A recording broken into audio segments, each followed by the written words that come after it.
안녕하세요, 여러분. 혹시 이런 사람 아직 곁에 두고 계신가요? 만나면 기운이 쏙 빠지고 좋은 일도 괜히 시들해지고 심지어 집에 돌아와서도 그 사람 말이 자꾸 떠오르는 그런 사람 말이에요. 젊었을 땐 사람 많으면 든든했죠. 인맥이 재산이라고도 했고요. 근데 이제는 어떠세요? 사람이 많아서 행복하신가요? 아니면 그 사람들 때문에 더 지치지 않으세요? 나이가 들수록 깨닫게 됩니다. 이제는 관계보다 중요한 게 따로 있다는 걸요. 바로 내 마음의 평온이 더 큰 자산이라는 것입니다. 평생을 살아오면서 수많은 사람들과 만나고 헤어지고 때로는 상처받고 때로는 기쁨을 나누었죠.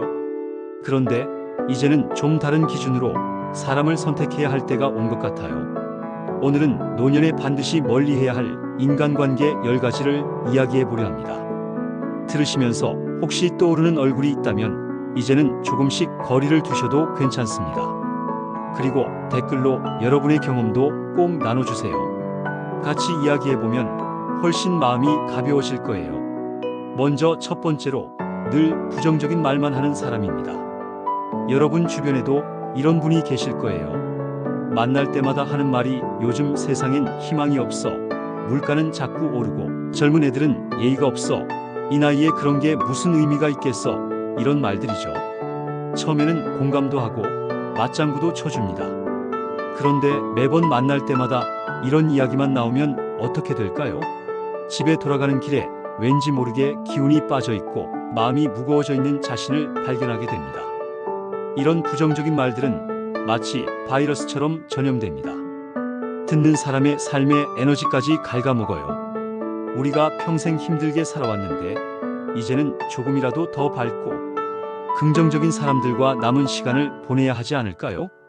물론 세상이 힘들고 나이 들어가면서 몸도 마음도 예전 같지 않은 건 사실입니다. 하지만 그런 현실을 받아들이면서도 작은 행복과 희망을 찾아가는 사람들이 있어요. 그런 사람들과 함께 있으면 삶이 조금 더 따뜻해집니다. 두 번째는 일방적으로 부탁만 하는 사람입니다. 나 대신 약국에 가서 약 좀 사다 줄래? 이것 좀 도와줘. 이번만이야.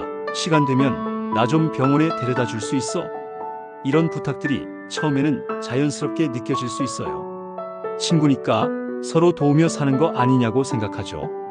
그런데 문제는 항상 받기만 하는 사람들이 있다는 겁니다. 더 속상한 건 도움을 받고도 감사 인사는커녕 당연하다는 듯한 태도를 보일 때예요. 고마워라는 말 한마디가 그렇게 어려운 걸까 싶을 정도로요. 진정한 우정이라는 건 주고받는 관계여야 합니다. 내가 힘들 때 도움을 청할 수도 있고 상대방이 어려울 때 내가 도와줄 수도 있는 거죠. 하지만 계속 주기만 하는 관계가 되면 어느 순간 마음이 마르기 시작합니다. 특히 노년에는 우리도 몸이 예전 같지 않고 경제적으로나 체력적으로나 여유가 많지 않아요. 그런데 자꾸 일방적인 부탁만 받다 보면 정작 내가 도움이 필요할 때 손 내밀 용기가 없어지기도 합니다. 세 번째는 남의 이야기를 잘 퍼뜨리는 사람입니다. 나만 알고 있을게. 절대 다른 사람한테 말 안 할게. 이렇게 약속하고 내 속마음을 털어놓았는데 며칠 후에 들려오는 소식이 뭔가요? 내가 한 이야기가 동네방네에 다 퍼져 있다는 거예요. 이런 일이 한두 번 있으면 정말 마음이 상하죠. 더 심각한 건 그 과정에서 내용이 왜곡되거나 과장되기도 한다는 겁니다. 내가 한 말이 이상하게 변해서 돌아다니는 거예요. 신뢰라는 건 한번 깨지면 다시 회복하기가 정말 어렵습니다. 특히 나이가 들수록 진짜 마음을 털어놓을 사람이 많지 않은데 그 소중한 관계에서 배신을 당하면 더 이상 누구를 믿어야 할지 모르겠어져요. 비밀을 지킬 줄 모르는 사람은 가까이 두기엔 너무 위험한 존재입니다. 내 이야기뿐만 아니라 다른 사람들의 이야기도 함부로 퍼뜨리는 사람이라면 언젠가는 나에 대한 이야기도 어디선가 함부로 하고 있을 거예요. 네 번째는 경쟁심이 강한 사람입니다. 너는 손주가 대학에 갔구나. 우리 손주는 해외에서 유학 중이야. 너네 아들은 뭐 하고 있어? 우리 아들은 회사에서 승진했어. 우리는 이번에 새 차 샀어. 최신형이야. 만날 때마다 이런 식으로 비교하고 자랑하는 사람들이 있어요. 대화가 아니라 경연대회 같은 느낌이죠. 내가 뭔가 좋은 소식을 이야기하면 더 큰 소식으로 덮어버리려고 합니다. 젊을 때는 그런 경쟁이 어느 정도 동기부여가 되기도 했어요. 나도 더 열심히 해야지 하는 마음이 들기도 했고요. 하지만 노년에는 그런 경쟁이 의미가 있을까요? 이제는 비교보다는 공감이 중요한 시기입니다. 서로의 작은 행복을 진심으로 축하해주고 어려움이 있을 때는 위로해주는 관계가 필요해요. 만날 때마다 마음이 불편해지고 괜히 위축되는 기분이 든다면 그런 사람과는 거리를 두는 게 상책입니다. 다섯 번째는 지나치게 의존적인 사람입니다. 너 없으면 난 아무것도 못해. 혼자서는 정말 불안해서 못 살겠어. 이런 말을 자주 하면서 하루에도 몇 번씩 전화를 걸어오는 사람들이 있어요. 작은 일에도 도움을 요청하고 혼자서는 결정을 내리지 못합니다. 처음에는 내가 필요한 사람이라는 생각에 뿌듯하기도 해요. 누군가에게 의지가 되어준다는 건 나쁘지 않은 느낌이거든요. 하지만 그게 지나치면 부담이 됩니다. 물론 나이가 들면서 서로 의지하며 살아가는 건 자연스러운 일이에요. 혼자서 해결하기 어려운 일들이 생기기도 하고 도움이 필요한 순간들이 있죠. 하지만 건강한 관계라면 서로 자립적인 모습을 유지하면서 정말 필요할 때만 도움을 요청하는 게 맞습니다. 지나치게 의존적인 관계는 결국 둘 다 지치게 만들어요. 의존하는 사람은 점점 더 약해지고 의존받는 사람은 점점 더 부담을 느끼게 됩니다. 여섯 번째는 늘 불평만 하는 사람입니다. 병원비는 왜 이렇게 비싸? 연금은 너무 적어서 살 수가 없어. 요즘 음식값도 장난이 아니야. 버스 기사는 왜 그렇게 불친절해? 만나기만 하면 온갖 불평과 불만을 쏟아내는 사람들이 있어요. 마치 그게 대화의 전부인 것처럼요. 내가 뭔가 다른 이야기를 꺼내려고 해도 결국 불평으로 귀결됩니다. 물론 살다 보면 불만스러운 일들이 많죠. 예전보다 물가도 많이 올랐고 몸도 아픈 데가 늘어나고 세상이 빠르게 변해서 따라가기 어려운 것도 사실입니다. 가끔 하소연하고 푸념하는 건 자연스러운 일이에요. 하지만 불평은 전염됩니다. 불평이 많은 사람 곁에 있으면 나도 모르게 불평이 늘어나고 삶이 더 피곤해집니다. 같은 상황이라도 어떻게 바라보느냐에 따라 기분이 달라지는데 항상 부정적인 면만 보는 사람과 함께 있으면 세상이 더 어둡게 보여요. 대신 건설적인 대화를 나눌 수 있는 사람들을 곁에 두세요. 문제가 있으면 해결 방법을 함께 고민하고 작은 일상의 기쁨도 함께 나눌 수 있는 사람 말이에요. 일곱 번째는 내 이야기에 관심 없는 사람입니다. 내가 무슨 말을 꺼내려고 하면 그래서 내가 그때 말인데 하면서 바로 화제를 자기 이야기로 돌리는 사람들이 있어요. 내 얘기는 시작도 못하고 쏙 사라져버리죠. 이런 사람들과 대화를 하고 나면 이상한 기분이 들어요.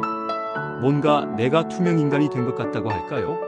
내 이야기는 중요하지 않고 오직 그 사람의 이야기만 중요한 것처럼 느껴집니다.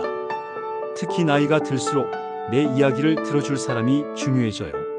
자식들은 바쁘고 배우자와도 이미 할 말이 다 떨어졌을 수도 있고 그런데 친구마저 내 이야기에 관심이 없다면 정말 외로워집니다.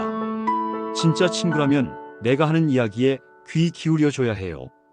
별것 아닌 일상의 이야기라도 그랬구나 하면서 들어주고 적절한 반응을 보여주는 거죠. 관심 없는 사람에게 자꾸 마음을 내줄 필요 없습니다. 진심으로 들어주는 사람이 진짜 친구예요. 여덟 번째는 남을 판단하고 깎아내리는 사람입니다. 걔는 늙어서도 저 모양이야. 어쩌다 그런 자식들을 뒀을까? 요즘 저런 식으로 사는 사람들이 많아. 이런 식으로 항상 남을 헐뜯고 비판하는 사람들이 있어요. 처음에는 그냥 수다찜으로 여길 수도 있어요. 하지만 자세히 들어보면 그 사람 입에서 나오는 건 온통 남에 대한 부정적인 평가뿐입니다. 누군가의 실수나 잘못을 침소봉대해서 이야기하고 마치 자신은 완벽한 사람인 것처럼 행동하죠. 문제는 판단이 습관이 된 사람은 결국 나도 평가의 대상으로 본다는 겁니다. 지금은 내 앞에서 다른 사람을 깎아내리고 있지만 내가 없는 자리에서는 나에 대해서도 똑같이 이야기하고 있을 거예요. 이런 사람들과 함께 있으면 마음의 평화를 기대할 수 없어요. 항상 긴장하게 되고 내가 실수하지 않을까 전전긍긍하게 됩니다. 노년에는 서로의 부족함을 이해하고 받아들일 수 있는 관계가 필요해요. 완벽하지 않아도 괜찮고 실수해도 따뜻하게 감싸줄 수 있는 사람들 말이에요. 아홉 번째는 자꾸 돈을 요구하거나 빌리는 사람입니다. 다음 달에 꼭 갚을게. 지금은 좀 급해서 이번만 도와줘. 정말 급한 일이 생겼어. 이런 말로 돈을 빌려달라고 하는 사람들이 있어요. 처음에는 친구니까 도와주고 싶은 마음이 들죠.